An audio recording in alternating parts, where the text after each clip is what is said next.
Well, welcome everyone. Today's episode of Unhoused and Unscripted, we will be talking about partnership and community engagement and all things that help organizations like Cocoon House thrive and engage. So welcome to the show. I am here with Dr. Steve Woodard, who is the Vice President of Community Engagement with Volunteers of America, Western Washington. So we're going to talk a little bit about some of the exciting things VOA has going, as well as just kind of what community engagement is in summary. How would you describe your role and all the hats you wear, or Yeah, not all of them, sure. but, around engagement in the community? Yeah, so it helps to have a title, VP of Community Engagement, of course, and so love that work with Volunteers of America, Western Washington. We can go deeper into that. I should also probably back up and let you know I'm an elected official as well. I believe that's a deep form of community engagement. City Council in Mount Lake Terrace. A little bit over 6 years at this point. And then, as we were teasing before we got started here, I'm also on a lot of boards. So there's different boards that I serve on. We can go into those as we get going. But again, just kind of answering the question in action form. When you say, what does community engagement look like? A lot of it is putting your time to meaningful use. I think people think that time is one of the scarcest commodities, and yet I would say it's actually one of the most abundant one. It depends on how you're using it, because 2 minutes can be worth more than 20 hours in some cases, right? So that's why I'm like, it's a really interesting concept of time, but putting that meaningful word in front of time changes that dynamic. And then, like I said, that feeds into the action side of what does community engagement look like. And so for me, that's been, running for office. Working as an executive for a nonprofit whose work is solely, as you know, working with some of our most vulnerable populations. The emotional toll alone that requires is not just a job. And then, of course, as I say, in my other parts of my life, I am on boards, which is also my quote unquote free time, which, again, that's an interesting adjective we put in front of that time, and nothing about that is free. I try to make sure it's meaningful. But when we were talking about kind of wanting to do a community engagement oriented discussion, you came to mind right away. One of the things you just said is around time, and you can have an abundance of time if you use it well. So often I hear people, maybe myself, oh, I don't have time. I wish I could do that if I had time. Yeah. What's your secret to making the time? Yeah. And like I say, really just kind of thinking about that adjective in front of it, because there's all kinds of time. And so starting with the word meaningful, because again, we were talking an example of a good use of time that doesn't require a lot of the linear form of it is my blood draw that I do, right? I'm a blood donator. I'm a pretty consistent one. In fact, is crossed over into 10 gallons on my way to 100 units. But nonetheless, the actual blood draw takes 5 minutes or less. The experience, because I eat a lot of cookies, is about an hour. But, start to finish, it's not that much time. And if I kind of think about it being meaningful, it's like, well, that blood is being used in so many ways, tangible, and also just I don't know about metaphorical, but it's just like it's a community gathering experience. When there's a tragedy, what do we ask for? Blood. And it's a chance for people to feel like they're somehow involved. So in that regard, it's kind of it's kind of this existential thing, if you will. But it's very practical at the same time. And then I will give them credit. I work with Bloodworks Northwest, which I do not work for them. I say I'm with them. But I tease to just say, they've done a good job of being wired. So, guys like you and I, we stay on the net, stay working at all times. Right before we went on, you saw me look at a text going, wait, is this a, I was teasing. Sharing too much. But, kind of using that meaningful word, but then building in where you can, and then just trying to really optimize in those moments as well. But be present, oddly enough. Right. So I get accused of not being present a lot, I think, but I'm there. Yeah, you seem super present to me. Where did your passion for sort of community service, where did that come from? Yeah. I mean, have you always been disengaged in different outlets? Yeah, no, I appreciate that. I will say I try not to use the word always, because somebody comes in to try to poke holes in that. But I will say, if you look back through time, my little lifespan, I think most people would associate me with being helpful.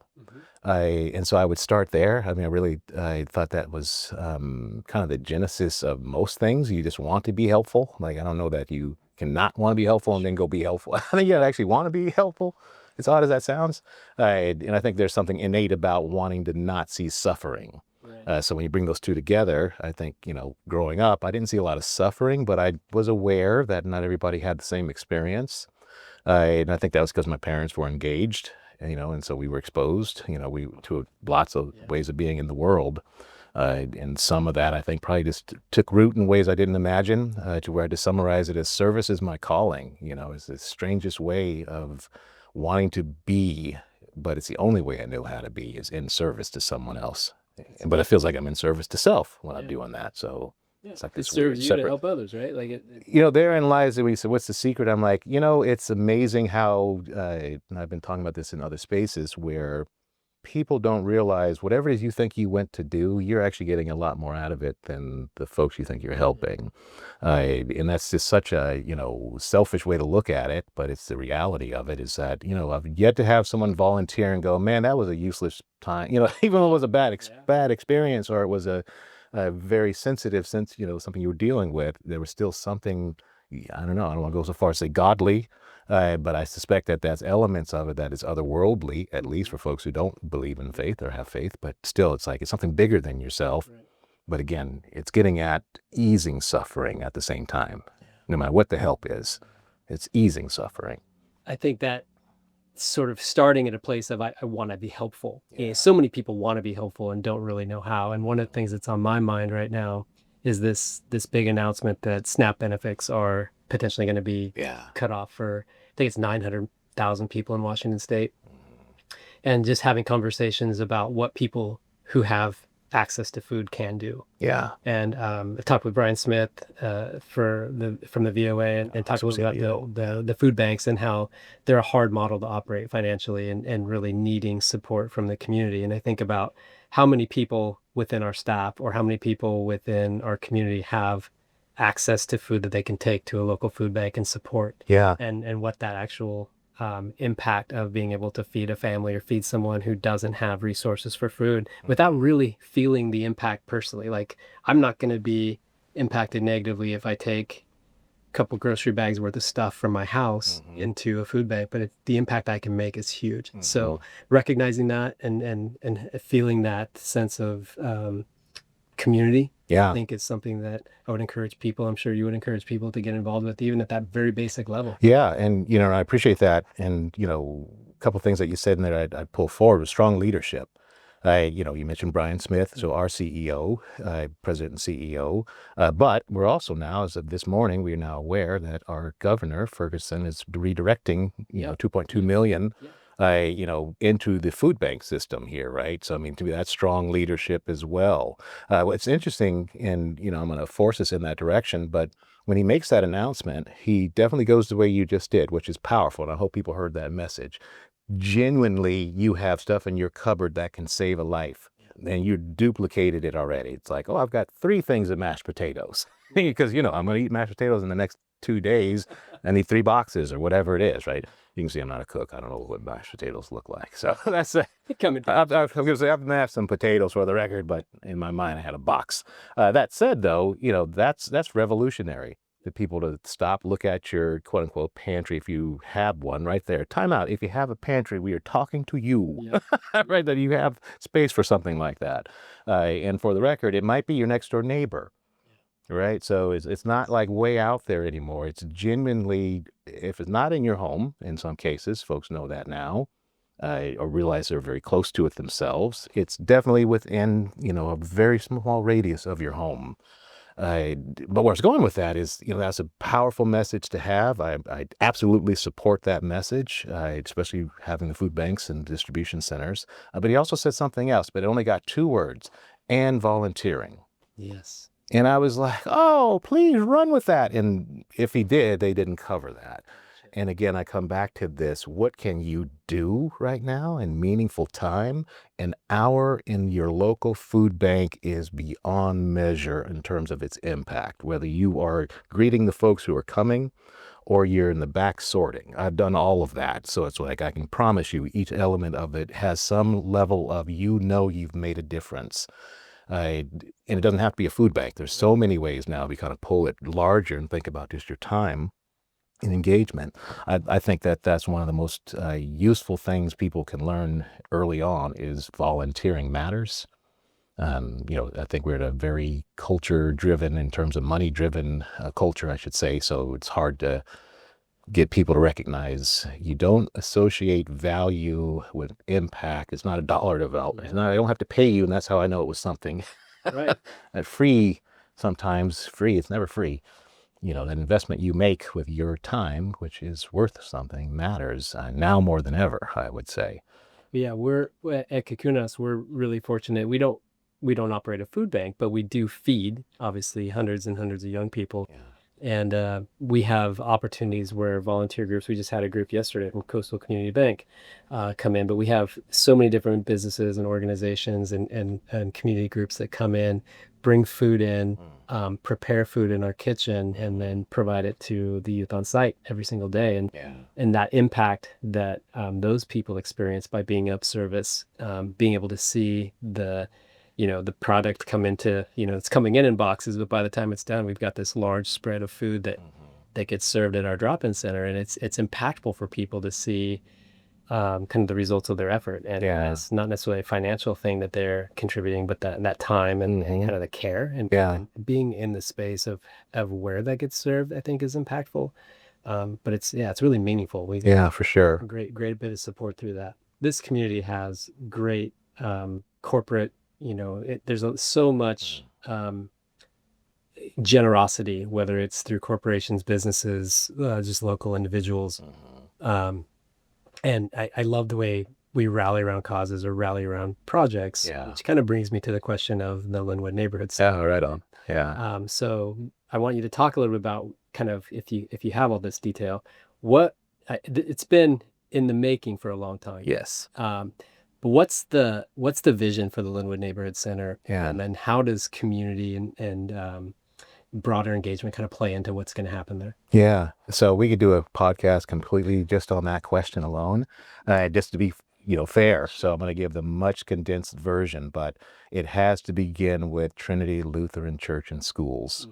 From there, probably one of the more beautiful stories you'll ever see unfold, because by the time it ends, I think you've got every level of way to be in this planet engaged, right? You've got government at all forms, all levels, I should say, local, jurisdictional, state, regional, country. You have private entities involved. You have other nonprofits involved, but it goes back to Trinity Lutheran Church and Schools at the end of it all, and they're standing there side by side with us. We're actually on their grounds. We'll have our own identity, of course, but we start with they had some land that really began in tragedy, and then it gave them a chance to step back and say, well, what will we do about this, and how will we envision this? And basically, they wanted to be in service to the community, and that's kind of what is the vision from there. From there, they get some practical things of, needs assessment within the community, what's needed, what's not needed. From that, one of the main things that came out was a place to gather. And that's saying something, because there's a shopping mall there.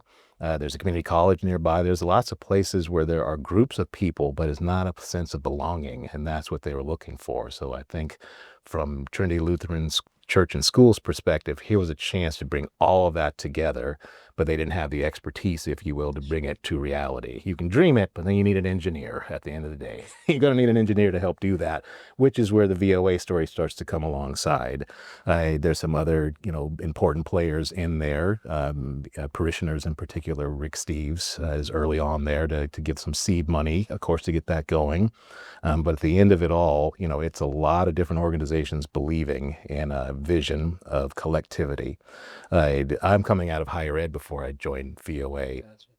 And what I would say of student services in particular, we would say we want a one-stop shop, and higher ed can't do that, and they're actually on the same grounds, right? And so this is a smaller version, but a successful version of that. So 40,000 square feet, brand new building, genuinely, I raised a building, did the work on the ground, and now built a brand new sparkling building there, as if taking something over.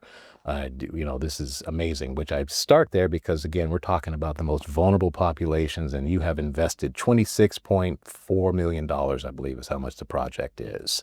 The real takeaway about when I say you've invested in vulnerable populations, I believe we sit at about 25.4 0.6 raised, meaning that we're almost able to open this without debt, which is amazing because we're nonprofits, as you know. Right? It's like, Yes. appreciate you, but it doesn't make any sense to try to have a nonprofit trying to build these things by themselves. Yep. So a lot of different entities have gotten involved.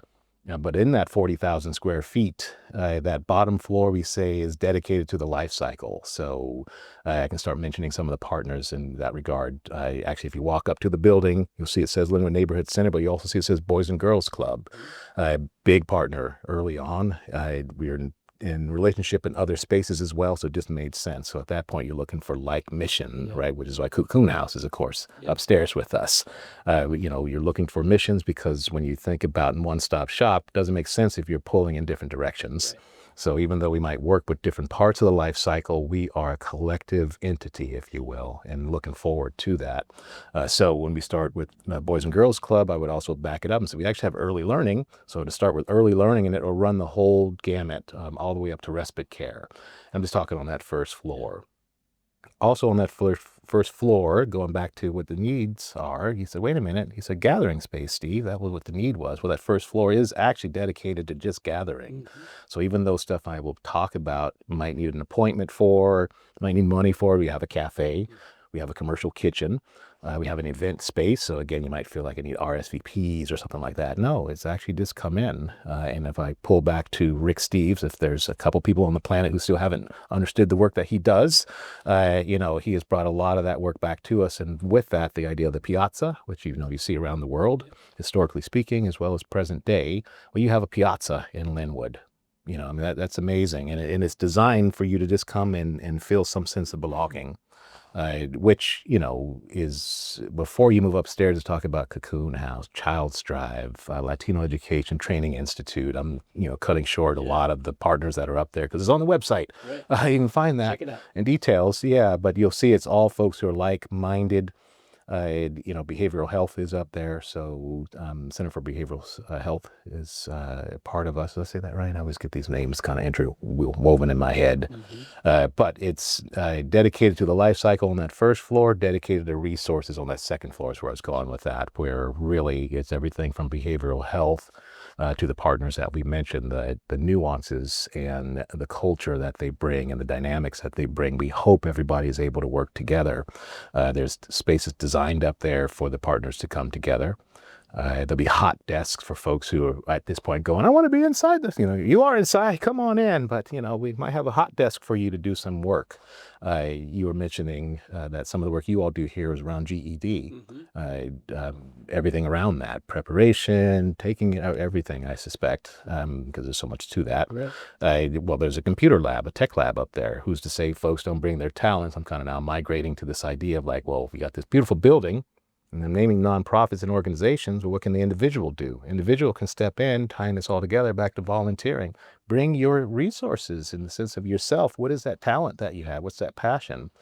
So when I was thinking about your GED, it's like, absolutely, we could use that upstairs to do classes. It's No Isle Library, a huge, huge supporter in their own way. Also major resources, all within and interested in this, footprint as well. Which is, the exciting part of like, well, what does this vision do? Well, the vision is we already have amazing work being done, a powerful ecosystem serving our populations. But do we all have a gathering space? And this can serve in that capacity. It isn't the only one in the planet. There's others that are like this, I suppose, but it's a local one that you can come and hopefully try to replicate in your own spaces as well. I've always been such a fan of kind of the one-stop shop model. And I think about the vulnerable populations that our community has. Young people are no different, and how hard it is to navigate around, a big community or a big county and trying to access service, and to be able to go into a facility, have a welcoming, just the community presence of what that space provides, but also just the access to different services around. Mm-hmm. Childcare and early learning, the different partners, how that builds collaboration between the partners, just the organizations themselves, I think is something that will strengthen our community. And then that centralized hub is so pivotal, especially what I believe in the Lynnwood community. That hub is so unique. And so they might exist around the world, but but that space to provide that level of connection, I think really will tie things together nicely in the area. So Yeah. we're really, really excited. When's the center opening? So we actually, believe it or not, already have the keys as of this week, which is to say we're ramping up tours of the facility if folks want to come see it, because we'll officially open in January. It's a gold LED, so gold lead standard, and so there's just certain things that you have to do, off-gassing is what they call it, that you have to do before you officially open, but it's been safe to walk through, so it's not like that. It's just bigger picture. So January 9th right now is the target date to do a ribbon cutting. January 10th is a Saturday, would be a large party for the community is what we envision. No, I think, this is a great conversation, and Appreciate it. There's a lot of challenges. What are the challenges that you see, around youth, around just the broader population in general, that we're facing kind of going into this winter season? Yeah, I appreciate that question. Of course, we both know it's a very dense one. So for myself, and folks say, well, you're really out and about, so you must know what's happening out there. And I would say, well, I can tell you there's still a lot of pain points around food insecurity. I mean, we were already talking about that, and there's a lot of innovation. I think November 1st starts off the cold weather shelter season here in Snohomish County for sure. I'll just speak for our county. Then we have this new beautiful space called the Pacific Northwest in the convergence zone, which means we actually have some of the most bizarre and most unique severe weather, and the county has recognized that. So it's actually moved to what we call extreme weather shelters, a year-round contract. There are a lot of folks who are genuinely unhoused, and that's not counting the ones that are hidden, couch surfing, if you will, or tripling up with families, but just genuinely on the street. It's been wonderful to see organizations try to figure out how to get involved. The cold weather shelters are all over. All of them need some form of assistance, which again is just ways to get involved. And again, when I go back, well, what's that need? I'm like, well, again, there's food insecurity, there's housing insecurity. Those two probably are, I would argue, the most prevalent right now when you don't factor in that behavioral health is around the clock. Our 988 line, it receives calls that are just at volumes you can't imagine. Thankfully, some of those calls are not folks in crisis. It's folks trying to stay out of crisis, right? So it's not all crisis calls, and that's a beautiful thing that you have a space to try to help you a level set, if you will, someone to listen, which, we had to name it loneliness, literally having no one to talk to. Are feeling that way. Again, so how do I get involved? I'm like, again, there's so many ways you can make a difference. You're an abundance of, like how long I've been talking. I imagine I was talking to somebody who hadn't had somebody to talk to, and it's little things like that. Or more importantly, listen, give someone else a chance to talk and, just be present for them. That's another thing. It's a different form of loneliness. No one even wants to hear what I have to say. Forget they're not around, right? That's a different sense of hopelessness. I think, people go through, times can be tough for a large group of people or whole communities, but to only focus on whatever I'm struggling with today or whatever sometimes my worries pale in comparison to what my neighbor's worries might be. Sure. And paying attention to how's this other person doing? How am I showing up for my neighbors or my friends down the block? Sometimes it is something very simple that can change a course of direction for someone. Yeah. So we're not talking about big acts. We're talking about just being present and being aware. Yeah. Some people are going to hear all the different things that you're involved in. Sure. And they're going to be moved and want to figure out where to start. How do they get involved? How would you guide someone to those simple acts of service or simple gestures of getting involved to where they're not going to burn themselves out? They're not going to try to save the world all at once. But how do they start on a path towards really being tuned into community, tuned into where they can make impacts, and inspired to continue to do so? Because I do think I appreciate that. Contagious, right? Yeah, so for sure. How do you get people mobilized in that direction? Stop thinking you have to invent something. Like someone's already doing that. I promise you. You know what I mean? Like, 'cause I know we're in the land of innovation. I just, un-American. No, man, I'm telling you, I promise you. Stop thinking you have to do it alone. Find folks who are doing something similar, and then bring your talents and grow that out. And it's not that I want to downplay whatever brilliant idea you have. as much as that's where I think folks get paralyzed. Because then, no offense, not everybody knows how to communicate their vision. So it might be brilliant, but if you can't get other people around it, all right, that was nice. And then you walk away thinking it was a waste of your time, where really if you'd have kind of found a group, and it's not hard to do. Well, how do you get involved? Get involved first and foremost. Open yourself up and stop thinking you're the only one who's ever felt this way, because unfortunately that angst is not privatized, even though it's sold to you that way. And there's folks that are probably doing something similar, and equally as important, there are probably already groups out there to bring each other together, which I will end that by saying, in the spirit of I named all those things I'm doing, I also have the nerve to, as I mentioned, do my own thing as well, which with some of the folks that I look up to, Wally Webster, if you're in this area, you would know who that is, Donnie Griffin, same point. The three of us basically got together, three black men got together. And now, mind you, there's an NAACP, there's Snohomish County Black Heritage Committee, there's already some groups that I just mentioned already. But in the spirit of there's sometimes innovation needed, what wasn't in place was what we eventually have now termed the African American Leaders and Professional Network. And the only thing that's different is there's no expectation of there being a cause when you come in other than to be in community. I would have called this a meetup pre-2020. But meetups weren't as meaningful, I think, as they are now. There's some that were, but some of them really were just like, I have no real connection to you other than I have an S in my name. Here I am. Where this is, culture-based, but it's also kind of recognizing that leading while black is a real thing, and you need spaces to just be leading. And so in that regard, we've come together, and the point of that story was something that I've forgotten because I just love talking sometimes. But just getting involved. Yeah, I was going to say, yeah, just getting involved. Oh, yeah, thank you. Here are all these leaders, genuine CEOs and presidents and all that. But I will use as an example, we were in this group and someone mentioned a hobby that they have, and that passion connected to a need that there's no way that would have come out in any other space. When do I talk about my hobbies? In a thoughtful way that then someone recognizes that's close enough. Can we have a conversation? Which is that idea again that somebody's already out there. These groups are out there. In this case, we created it, which is counter to what you just asked, but that's because where I am.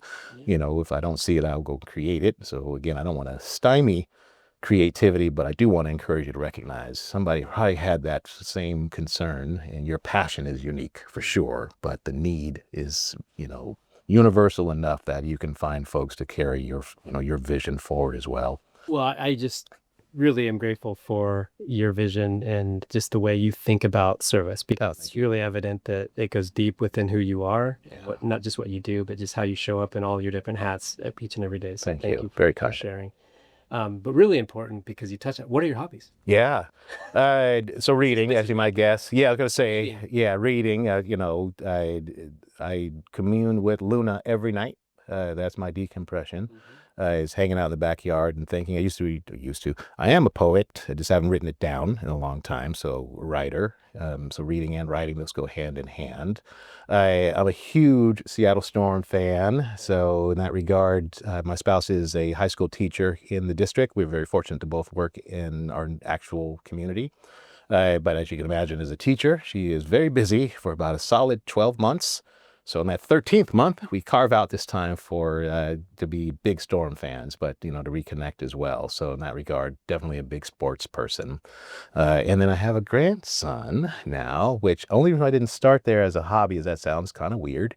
But it's also like, I know my life is starting to revolve around him, which as it should, but I put that third so I don't forget these other ones, because I think once he takes the number one position, the rest of this, you all will be like, where is Dr. Steve? What happened to him? So I'm engaged with my son, and my grandson. So it's time to you pass the torch and let folks take on some of the service work. And just saying, my guess is he'll be right by my side, and then this will be one day him sitting in the seat like this. Why did you come this way? I'll be like, I have no idea. That's great. Well, Dr. Woodard, thank you so much for your wisdom, your experience, and just sharing with us kind of how you view community engagement. I think for folks at home, we would encourage you during this end of year season, going into the holidays, going into the extreme cold weather months, to look at ways that you can get involved. Yeah. And even in small acts of service, the effort that you take makes an impact on young people, veterans we heard about, elderly, folks that are in need. And there are a lot of folks in need this year. So please get involved, and we will look forward to seeing you on the next podcast. This is Joe, your CEO of Cocoon House, Unhoused and Unscripted. Thanks for joining.